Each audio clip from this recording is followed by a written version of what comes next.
તો ચાલો શરૂ કરીએ ગુજરાતના રાજવંશો અને શાસકોની આ સફર. જુઓ, ગુજરાતનો ઇતિહાસ એટલે ખાલી રાજા મહારાજાઓ અને લડાઈઓની વાત નથી. ના, એનાથી ક્યાંય વધારે છે.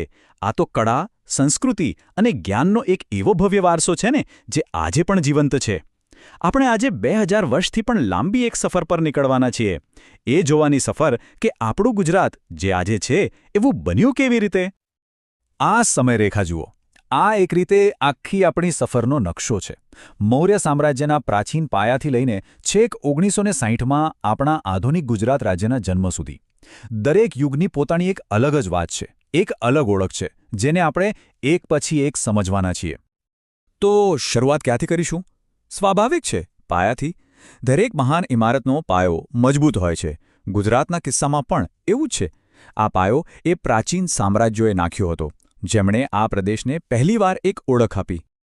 ગુજરાતના ઇતિહાસના પાના આપણે ખોલીએ તો પહેલું મોટું નામ આવે છે શક્તિશાળી મૌર્ય રાજવંશનું.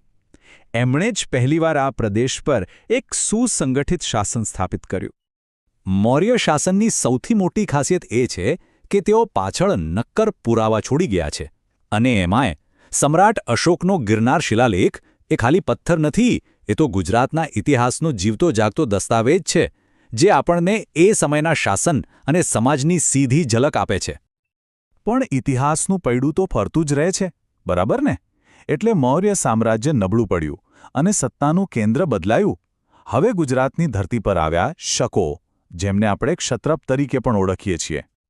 એમના સૌથી પ્રખ્યાત રાજા હતા રુદ્રદામન પ્રથમ. અને એ માત્ર એક યોદ્ધા નહોતા, પણ એક કુશળ વહીવટકર્તા પણ હતા. એમનો જે જૂનાગઢનો શિલાલેખ છે ને, એ એમના સારા શાસન અને લોકો માટે કરેલા કામોની સાક્ષી પૂરે છે. આ જ વાત એમને ઇતિહાસમાં ખાસ બનાવે છે. હવે આપણે ભારતના ઇતિહાસના એક એવા સમયમાં પ્રવેશ કરી રહ્યા છીએ જેને સુવર્ણયુગ કહેવાય છે. આ હતો ગુપ્ત રાજવંશનો સમય. કલા, સાહિત્ય, વિજ્ઞાન દરેક ક્ષેત્રમાં જબરજસ્ત વિકાસ થયો. અને એની સોનેરી અસર આપણા ગુજરાત સુધી પણ પહોંચી. અને ભારતના એ સુવર્ણયુગની પ્રેરણાથી જ કદાચ ગુજરાતમાં પણ એક એવા યુગની શરૂઆત થઈ જેને આપણે ગર્વથી ગુજરાતનો પોતાનો સુવર્ણયુગ કહી શકીએ. તો ચાલો આ અદ્ભુત સમયગાળાને નજીકથી જોઈએ. આ સુવર્ણયુગની શરૂઆત કરી મૈત્રક વંશે.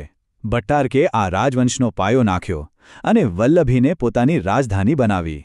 અને જોતજોતામાં વલ્લભી જ્ઞાન અને સત્તાનું એક મોટું કેન્દ્ર બની ગયું. હવે મૈત્રક શાસનની સૌથી મોટી સિદ્ધિ કઈ હતી ખબર છે? એ હતી વલ્લભી વિદ્યાપીઠ. અને જુઓ, આ કોઈ સાદી યુનિવર્સિટી નહોતી, એ તો એક ઇન્ટરનેશનલ નોલેજ હબ હતું, જ્યાં દુનિયાભરમાંથી લોકો ભણવા આવતા. અને હા, જે લોકો સ્પર્ધાત્મક પરીક્ષાઓની તૈયારી કરી રહ્યા છે એમના માટે તો આ પોઈન્ટ ખૂબ જ અગત્યનો છે. આ પછી જે વંશ આવ્યો એનું મહત્વ કેટલું છે એ આ એક વાક્ય પરથી જ સમજાઈ જાય છે. આપણા સ્ત્રોત પોતે જ કહે છે કે ગુજરાતના ઇતિહાસમાં સોલંકી વંશ સૌથી મહત્વનો માનવામાં આવે છે. આ બહુ મોટું નિવેદન છે. ચાલો જોઈએ કે એવું શા માટે કહેવાય છે. સોલંકી યુગ એટલે સિદ્ધરાજ જયસિંહ અને કુમારપાળ જેવા પ્રતાપી શાસકો. સોલંકી યુગ એટલે સોમનાથ મંદિરનું ભવ્ય પુનર્નિર્માણ. અને સોલંકી યુગ એટલે કલા અને સ્થાપત્યનો એવો અદ્ભુત વિકાસ કે જેની વાત આજે પણ થાય છે. સાચે જ, આ ગુજરાતના ઇતિહાસનું એક સોનેરી પાનું છે. પણ ઇતિહાસ આપણને એ પણ શીખવે છે કે સમય હંમેશા એક સરખો નથી રહેતો. કોઈ સુવર્ણ યુગ કાયમ ટકતો નથી. સોલંકી યુગ પછી ગુજરાતના ઇતિહાસે એક એવો વળાંક લીધો જેણે આ પ્રદેશનું આખું ભવિષ્ય જ બદલી નાખ્યું. કર્ણદેવ વાઘેલાના શાસનના અંત સાથે ગુજરાતમાં હિન્દુ શાસકોના એક લાંબા યુગનો અંત આવ્યો. અને આની સાથે જ શરૂઆત થઈ ગુજરાત સલ્તનતની. સત્તા અને સંસ્કૃતિ બંનેમાં એક બહુ મોટું પરિવર્તન આવ્યું. ગુજરાત સલ્તનતે આપણને અમદાવાદ જેવું ભવ્ય શહેર આપ્યું. અહમદ શાહે એની સ્થાપના કરી. અને પછી મહમૂદ બેગડા જેવા શક્તિશાળી શાસકોએ અહીં મસ્જિદો અને કિલ્લાઓ બંધાવીને એક અનોખો સ્થાપત્ય વારસો આપ્યો. સલ્તનત પછી પણ ગુજરાત એકલું ન રહ્યું. એ હવે મોટા સામ્રાજ્યોનો હિસ્સો બન્યો. પહેલાં મુઘલો, પછી મરાઠાઓ, અને દરેક શાસને ગુજરાત પર પોતાની એક અલગ છાપ છોડી. સૌથી પહેલાં મુગલ સમ્રાટ અકબરે ગુજરાતને પોતાના સામ્રાજ્યમાં સામેલ કર્યું અને સુરતને વેપારનું એક મોટું કેન્દ્ર, એકદમ મહત્વનું બંદર બનાવ્યું. એ પછી આવ્યા મરાઠાઓ અને એમાં ખાસ કરીને વડોદરાના ગાયકવાડ, જે એક મોટી તાકાત બનીને ઉભર્યા.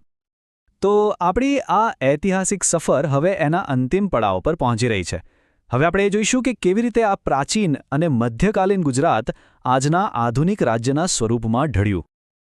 બ્રિટિશ શાસન આવ્યું અને ગુજરાતને બોમ્બે પ્રેસિડેન્સીનો એક ભાગ બનાવી દેવાયો. આ એક મોટી રાજકીય ગોઠવણ હતી, જેણે આખરે આધુનિક ગુજરાત રાજ્યના નિર્માણ માટેનો રસ્તો તૈયાર કર્યો. અને પછી આવી એ ઐતિહાસિક તારીખ 1 મે 1960. આ એ દિવસ હતો જ્યારે ભાષા અને સંસ્કૃતિના આધારે એક નવા અને સ્વતંત્ર રાજ્ય તરીકે આપણા આધુનિક ગુજરાતનો જન્મ થયો. વાહ, શું સફર હતી! આટલી લાંબી અને રસપ્રદ સફર પછી ચાલો હવે ફટાફટ એવા અમુક મુખ્ય મુદ્દાઓ પર નજર કરી લઈએ, જે સમજવા માટે તો જરૂરી છે જ, પણ પરીક્ષાઓ માટે તો અત્યંત મહત્વપૂર્ણ છે. આ ટેબલ ખાસ યાદ રાખજો. વલ્લભીનું નામ આવે એટલે મૈત્રક વંશ યાદ આવવો જોઈએ. સોલંકી યુગ એટલે ગુજરાતનો સુવર્ણ યુગ, રુદ્રદામન એટલે શક શાસક અને અમદાવાદ એટલે સલ્તનતની રાજધાની. આ જોડીઓ એકદમ પાકી કરી લેજો. તો આપણી આ આખી સફરના અંતે એક સવાલ મનમાં આવે છે નહીં, કે આટલા બધા રાજવંશો આવ્યા, સામ્રાજ્યો બન્યા અને વિખેરાઈ ગયા, પણ આજનું જે આપણું ગુજરાત છે એમાં કોનો વારસો સૌથી વધારે જીવંત લાગે છે? કયા વંશની છાપ આજે પણ સ્થાપત્યમાં, આપણી સંસ્કૃતિમાં, આપણી ઓળખમાં સૌથી વધુ દેખાય છે? વિચારવા જેવો સવાલ છે, ખરું ને?